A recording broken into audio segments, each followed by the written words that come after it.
love is like ice. Smoke 'em up and leave 'em, changing with the seasons. But you know that shit ain't my style. I just want the OG, it's always been it for me. Yeah, you saw me when nobody would, and you love me. Salut! Aujourd'hui on va parler d'alimentation émotionnelle. Parce qu'en fait, il y a beaucoup de femmes qui ne savent pas si elles ont ou pas l'alimentation émotionnelle et savoir qu'est-ce que c'est exactement. Et aussi, on va comprendre, on va aller dans cette IGTV aujourd'hui, on va aller en profondeur parce que avant d'arrêter les pulsions alimentaires ou le grignotage tout le long de la journée ou le craquage comme tu l'appelles, peu importe ce que tu appelles, et ben tu as des conséquences telles que tu vas avoir des kilos émotionnels suivis d'une perte de confiance en soi et d'estime de soi et surtout ton relation amour-haine avec l'alimentation. Donc il faut vraiment que tu comprennes qu'est-ce que c'est et je vais te dire dans cette IGTV ce sont les 5 signes qui me prouvent et qui va te prouver que tu as une alimentation émotionnelle. Donc je t'invite à continuer. Avant que je te présente les 5 signes, on va d'abord voir qu'est-ce que c'est exactement l'alimentation émotionnelle et si tu entends plus parler du fait de manger ses émotions. C'est le fait en fait que d'utiliser l'alimentation a une réponse à un signal émotionnel, c'est-à-dire que lorsque tu manges, d'utiliser l'alimentation quand tu te sens triste ou quand tu te sens angoissé ou tout simplement parce que tu as envie de te déconnecter de tes émotions. Et donc en fait c'est pour ça que tu manges. J'ai beaucoup de clientes en fait qui viennent me voir parce que en fait elles ne se rendent pas compte, elles veulent perdre du poids, elles ont une alimentation stricte et donc en fait elles se rendent pas compte qu'au cours de la journée dès qu'elles sont angoissées, stressées, la première chose qu'elles font c'est de manger quelque chose de réconfortant, des aliments doudous tels que les chips, du chocolat, parce que en fait pour elles il faut comment t'expliquer qu'est-ce que c'est exactement. Le fait aussi de se déconnecter de son corps parce que tu manges, c'est aussi le fait de pas être conscient quand tu manges. Par exemple, devant la télé, tu as tendance à manger. Quand tu es au travail, tu manges en travaillant, donc ton cerveau n'a pas le temps de comprendre que tu es en train de manger et donc tu te rends pas compte que tu manges, donc tu te rends compte qu'à la fin ton repas est déjà fini et donc tu n'as pas cette sensation de satisfaction, ce qui fait que après généralement c'est ça qui arrive aussi quand on mange ses émotions, c'est généralement après le repas on a toujours tendance quand on n'a pas cette satisfaction d'aller chercher du chocolat, des bonbons, quelque chose de réconfortant parce qu'on veut avoir cette notion de plaisir et donc en fait on finit par manger du chocolat en entier, la tablette de chocolat en entier ou un paquet de bonbons en entier et on est là foutu pour foutu et donc ça amène aux pulsions alimentaires ou à trop manger. Aussi il faut que tu te rends compte que si tu manges pas en pleine conscience, c'est-à-dire sans la télé, sans le téléphone à côté, et tu auras tendance à manger 40% de plus que si tu te concentres uniquement sur manger. T'inquiète pas, moi aussi je l'ai fait. Moi aussi je suis passée, j'ai mangé émotionnellement, j'ai mangé mes émotions parce que en fait je pensais qu'il fallait avoir un poids idéal et donc en fait ce que j'ai fait c'est que à chaque fois que j'allais mal, je mangeais. À chaque fois que j'étais angoissée, je mangeais. En fait, à chaque problème, ma solution était de manger. Et je me suis rendu compte qu'en fait c'est pas ça. Et t'en fais pas, il n'y a pas de jugement dans cette vidéo là, dans cette IGTV là. Moi tout ce que je veux c'est vraiment que tu comprennes conscience que c'est possible de t'en sortir d'une alimentation émotionnelle, mais d'abord il faut comprendre qu'est-ce que c'est.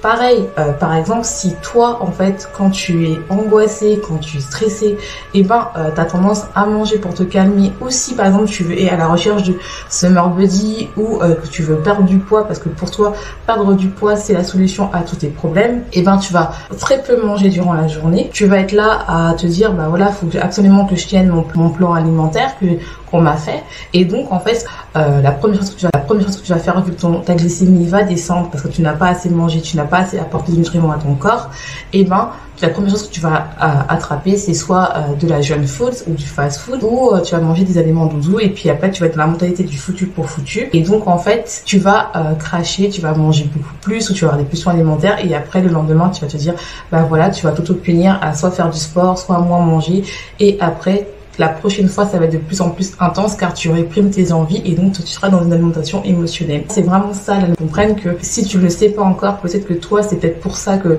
tu prends des kilos parce que en fait, tu es soit dans restriction, donc tu manges moins et donc ça t'amène à cracher ou bien tout simplement, tu as juste envie de pas te connecter à ton corps, à tes émotions parce que tu supportes pas ton image, car tu supportes pas comment tu es, pour toi en fait être ronde ou même si t'es pas ronde parce que ça peut toucher n'importe quelle femme, des femmes qui ont trop ou pas, ça peut toucher n'importe qui parce que moi j'ai des clientes qui n'ont aucun problème de poids mais qui prennent du poids parce qu'elles ont une alimentation émotionnelle, ou des personnes qui ont des problèmes de poids. Mais le problème, c'est quand tu as une alimentation émotionnelle, que peu importe ton poids, tu vas quand même prendre des kilos émotionnels parce que tu manges plus que tu en as besoin en fait, et tu manges juste parce que tu veux te déconnecter de tes émotions. Et donc ça peut aller jusqu'à en fait, d'avoir des pulsions alimentaires, des crises hyperphagiques, voire la boulimie, parce que tu vas absolument avoir le poids idéal.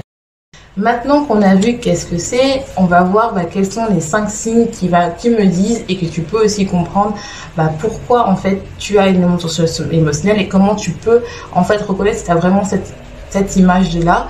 Et tu peux déjà commencer, le fait de connaître si on a une alimentation émotionnelle ou pas peut déjà régler quelques problèmes et savoir comment tu peux travailler. Est-ce que en fait tu peux enfin être toi-même en fait, avoir une alimentation qui est en accord avec toi, dans le but de chercher ton poids d'équilibre, c'est-à-dire que c'est un poids où sans restriction, et ton poids va fluctuer autour de ça. Le premier style, c'est déjà tu catégorises tes aliments en bons et pas bons, healthy, pas healthy, sain ou pas sain. Si tu as tendance à voir que manger des légumes c'est bien, et manger du chocolat, de la junk food c'est mal, et déjà tu vas être dans une alimentation qui est émotionnelle, et donc en fait tu peux avoir des problèmes plus tard. Par exemple, moi j'ai des clientes qui à force d'avoir fait des régimes, et à force de voir des aliments en légumes c'est pour régime ou pas, elles ont du mal maintenant à manger des légumes, parce que pour elles c'est associé au fait de perdre du poids. Donc elles sont vraiment récalcitrantes à réincorporer des légumes, alors que au contraire les légumes c'est important, c'est pas uniquement juste pour perdre de poids, ça t'apporte des minéraux, ça t'apporte des vitamines, ça t'apporte plein de choses. C'est important aussi, ça t'apporte des fibres, qui est important pour la régulation de ton estomac, de la santé de ton estomac, également de la régulation de tes hormones, voire de la flore. C'est vraiment très important, et moi en fait je suis là à les réconcilier avec les légumes ou d'autres aliments. Il y a aussi des femmes qui, par rapport à des régimes tels que le régime cétogène, qui ont refusé absolument de manger des aliments considérés qu'il y a trop de sucre, parce que le but de l'alimentation cétogène c'est d'éliminer le sucre le plus possible pour éviter d'avoir des pics de glycémie, et donc ça diminue le fait d'avoir des envies sucrées.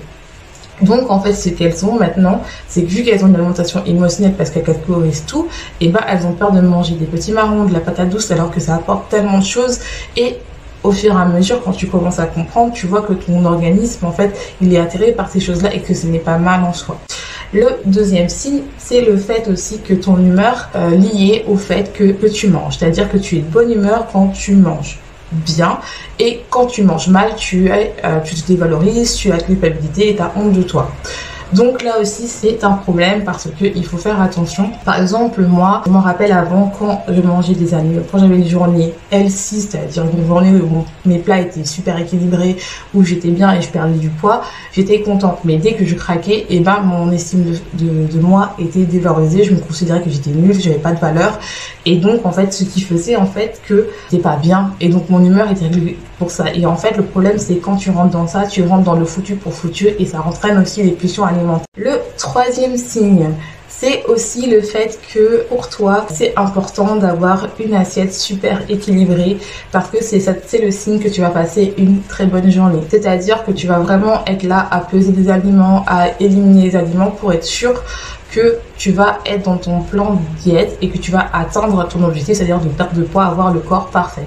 Ça aussi, ça entraîne le fait déjà de pas suivre tes envies, et donc ça favorise entre guillemets les craquages, les pulsions alimentaires. Donc ça c'est un signe aussi que tu es dans une alimentation émotionnelle, parce que en fait il faut que des fois en fait de temps en temps tu te laisses part à tes envies, que en fait finalement il n'y a aucune alimentation qui est mal, c'est juste en fonction de la relation que tu as avec ton alimentation.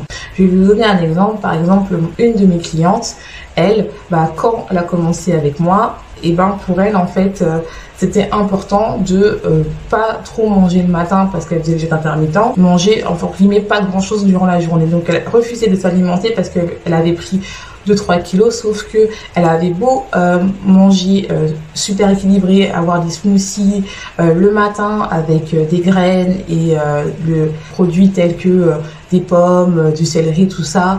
Puis le midi, elle mangeait pratiquement rien, elle mangeait que de la salade. Ça l'empêchait pas de prendre du poids, parce qu'elle avait beau tout faire.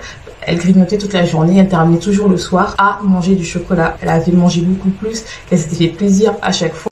elle ne serait pas en mode stockage car son corps, en fait, vu que tu n'apportes pas assez d'alimentation, et ben ton corps est en mode stockage, en mode suivi, et il veut pas que tu... La quatrième chose, c'est le fait que tu manges quand tu es stressé, angoissé, que pour toi, en fait, le fait de te calmer, il faut absolument que tu manges un aliment douteux, parce que sans ça, bah, tu sais que ça va pas te calmer. Pour toi, en fait, le seul moyen pour calmer tes angoisses, et ben, c'est de manger, en fait, de manger quelque chose bien sûr de réconfortant, quelque chose qui te met bien, et donc en fait tu vas être là à manger. Le problème c'est quand tu manges, quand tu gères comme ça, tu auras une augmentation bien sûr, tu vas te calmer, mais le problème c'est quoi? C'est que tu auras ce petit plaisir de 5 minutes et après ça va cracher, tu auras la culpabilité, le stress, l'angoisse qui va amplifier, tu vas être là dans la foutu pour foutu et tu vas être dans la compensation.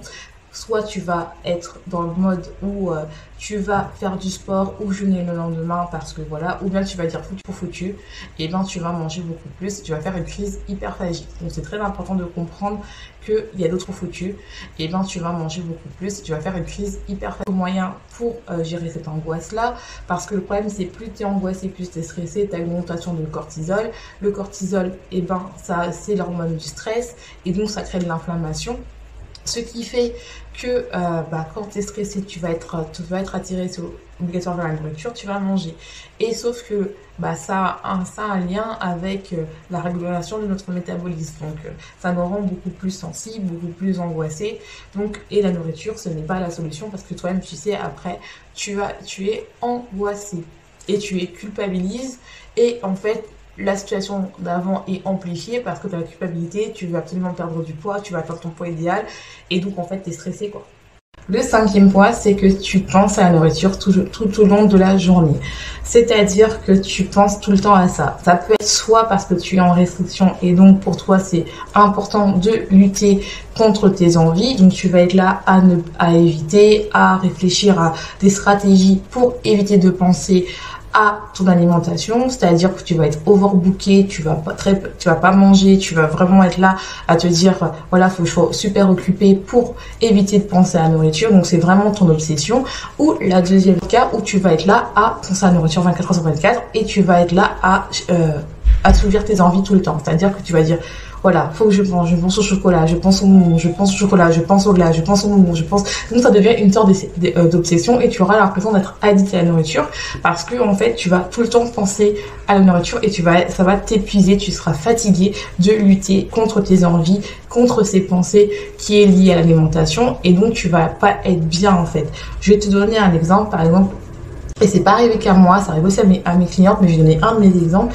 C'est que moi, en fait, avant que je faisais des crises hyperphagiques, je pensais tout le temps à la nourriture. C'est-à-dire que j'avais peur de manquer, j'avais peur d'avoir le frigo vide. Donc pour moi, en fait, c'était quelque chose qui était très très angoissant. Donc à chaque fois, mon frigo était super plein pour être sûr que j'avais assez de nourriture pour pouvoir aller, pour quand je vais mal, je pouvais manger en fait.